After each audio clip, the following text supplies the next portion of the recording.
Welcome to Hope is Here. My name is Greg Horn. We're continuing our conversation with Keith Rupult. He's the author of Just Breathe, just an incredible story of God's grace. A great quote from the book is, "You will see parts of yourself in Keith's story and realize that none of us live too far away from the grace of God." That's by Tim Harlow, a senior pastor at Parkview Christian Church in Orchard Park, Illinois. But if you missed our first two programs where Keith shares about his background growing up in Tennessee and then how he wound up in California and became the largest adult entertainment pornography producer on the West Coast, I want to encourage you to go back to our website, hopeishere.today. That's hopeishere.today, and you can catch those two programs. They're only 14 minutes long. I know you would really be encouraged by those. But Keith, we're going to get to the acronym that you wrote in this book called Just Breathe, using the word breathe. But let's talk about how did you get this process of this book even going? Because, I mean, you've had quite a journey here, but to write a book, talk to us about that process. Well, a lot of people kept saying, man, your story is so big and so powerful, you should write a book. And Pastor Jude kept saying, you should write a book and call it From Hardcore to Soft Serve. And, and we just would say that, jokingly. And I started attending a different church because my wife would, later become saved. And another church moved out here. Mike Bro's daughter, Jody Hickerson, and Mike Hickerson, they also did a church plant in Ventura, California.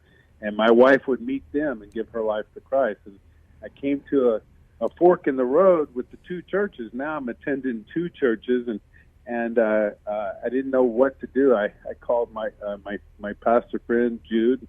I was like, well, what do you think I should do? He says, well, you got to go where your wife wants to go.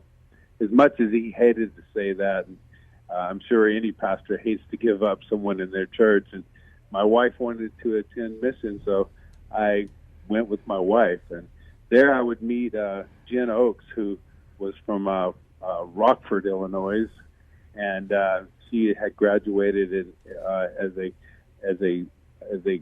could write a book, and with my ninth grade education, that's how it got off the ground. I would meet with Jen for an hour a week, and the first time I showed up, I had wrote some stuff, and I sat down. And I said, well, I don't know if you could read this because I don't really know how to spell, and my education level's not that high. And she goes, hand it here, let me look. She looks it over, and she goes, oh, I can read this. I have a sixth grader at home. And oh, my goodness. She said, why don't we just record when we meet? And so we would meet for 2 years, an hour a week, and she would record. Something strange happened along my journey. You've heard a lot of people think when you get baptized that you need to be perfect to get there.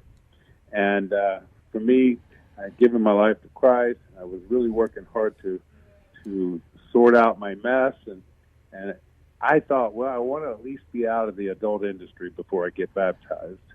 And I made my way out of the industry by keeping my eyes on the cross, like Pastor Jude had said. And after the baptism, my daughter turned 21, and I took her and her boyfriend and my other daughter and her boyfriend to Vegas. And I thought I would show them Vegas King Keith style. I don't know what happened, but I started drinking, and at the end of the trip, I had called a drug dealer I knew in Vegas. I had done drugs. I had abandoned my children, and I had sent them home without me. My wife looked at me. We're on this journey of a new life, and we're standing in Vegas in the lobby, and she says, you need to do something. You need to be a man. You need to be a father. You need to be a husband. And I knew for some reason she meant what she was saying this time. When I got back, I went to meet Jen about the book that I'm writing about my life change. And she sat across from the table, and I was going to their church, and she took everything in her to tell me this, but she says, I can't write your book any longer. And she says, you've just wrote a whole new story. And she says, you need help. and maybe the help is at Alcoholics Anonymous. So I left. I remember leaving that meeting with a big resentment, but her words and her courage sent me to a 12-step program, and that would begin my journey.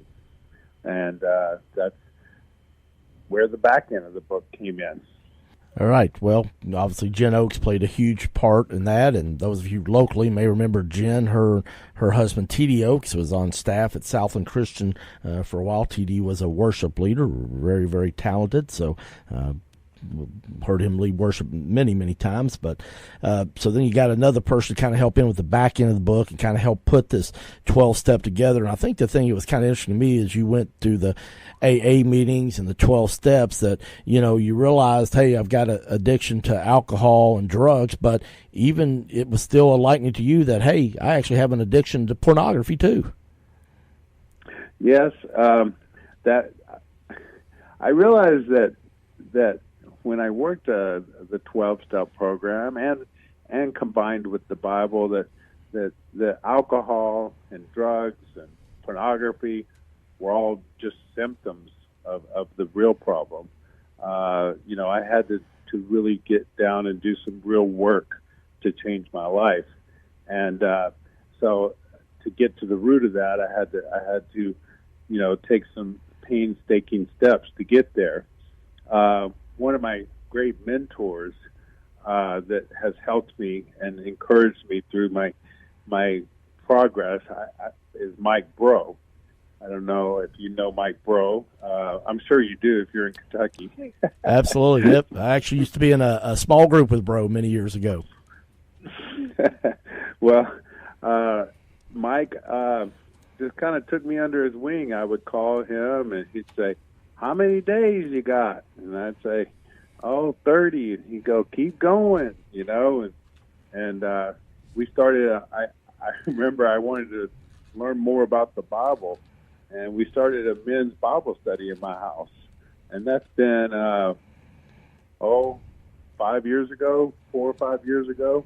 We meet every Monday in my house, and we've been going through the Bible. And I've had Mike Bro as a mentor, teaching me the Bible, and I bring a group of men in all the time to learn about the Bible, and he's just really helped me along the way.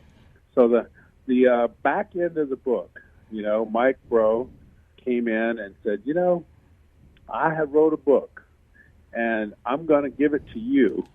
And we just kind of took my knowledge of the 12 steps and his knowledge of the Bible and married it together.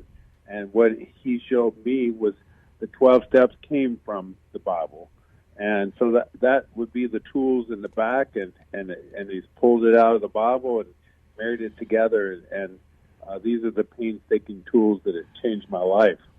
Well, we're going to break down that acronym, BREATHE, that you and Mike put together. It's really good stuff, but I want you to share the story that you share in the book about how Bro helped you get rid of your handicap placard that you had in your car. Talk about that. Tell that story. Well, I mean, part of,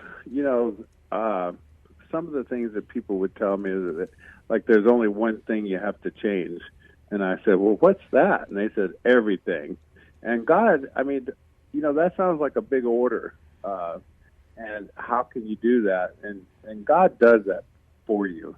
The Holy Spirit does it for you, and he gives you the practical working tools to do it. And when we go through these tools, I think you'll understand, more what I'm talking about. But one of the things that when I say change everything, one of my things I did is I had a handicap placard, and I had applied for it illegally and faxed it to my doctor, and he had signed it. And every 2 years I get one in the mail, lifetime handicapped. And there's nothing wrong with me. And I remember one day Bro says, hey, let's go out for lunch. And he comes walking by, and I'm in front of the restaurant, and I'm parked in the handicap spot. And I says, I can't get rid of this thing. And he says, give it to me. And I gave it to him, and he brought it back nailed to a cross. He had taken a couple old pallet boards and made a cross out of it. at the bottom he had put "Pick up your mat," which we'll talk about that later. But it's still hanging in my garage today. I think that's a great story because, all of us have little things that, I know God, but, and I love how Bro just said, no, we're getting rid of that. So, well, let's talk about those tools that you and Mike, Bro, put together about your steps to recovery, a combination. I love it. It's a combination of the 12 steps and the Bible. You spelt the word breathe, is the acronym. The letter B, admit my brokenness. Share what that was like, Keith. Well, I believe admitting brokenness is probably the one step that you have to wholly do, because unless you completely surrender, you're not going to move forward to any of the other steps. I think back about when Jesus met the man by the pool in Matthew 5, and he asked that question, and I'm sure if you're a seasoned Christian, the question I'm about to say, but he asked him, do you want to get well? And, it's been said that, well, that's kind of a dumb question, but it's true. Unless you want to get well, even Jesus can't help you. You've got to want to get well. And, so he asked him, do you want to get well? And I needed to admit that I was broken and I needed help. And that's where that step is admitting my brokenness. Well, I've heard Bro say, numerous times through the years, through his preaching at Southland Christian when he was the lead pastor there, and then at Willow Creek, and now, of course, he preaches a lot at 3 churches there in California, and of course, still all over the country. But he talks about the self-help section in the book, that it's really if we could help self, he goes, then God would just give us all a $25 gift card to Barnes and Noble and get a latte and get a book and have a nice life. But really, man, and for us guys, it's just kind of hard to admit that we're broken and that we need a Savior, isn't it? Yes, it is.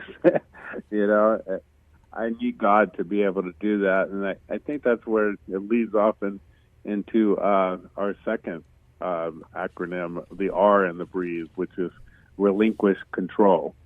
I heard Bro also say, give the pen back. So long I tried to write my own story and tried to play the director and write my own story, and you have to give the pen back to the Creator and let Him write your story. So relinquishing control, turning it over. If you just tuned in, we're talking with Keith Rupult. He is the author of a book called Just Breathe. Really good read. Man, I couldn't put it down. I would encourage you to think about checking it out. He had help with Mike Bro and Jen Oakes in writing this book, but great book. I want to encourage you to check that out. You can get that on Amazon. I really, really enjoyed it. But we're going to continue our conversation tomorrow with Keith, as we're going to continue these tools that helped him put his life back together, a combination of the 12 steps in AA and the Bible. So I hope that you'll tune in tomorrow with us as we continue our conversation with Keith Rupult, the author of Just Breathe on Hope is Here. Need help with what to get Mom for Mother's Day? Let Creations by Karen help you make Mom feel special with a beautiful arrangement of flowers or a plant. Creations by Karen is locally owned for over 20 years and also offers candy, balloons, and other creative options to let Mom know she is loved. Place your order for Mother's Day today at creationsbykaren.net. That's creations with a K by Karen.net. Or call them at 859-277-6166. That's 859-277-6166.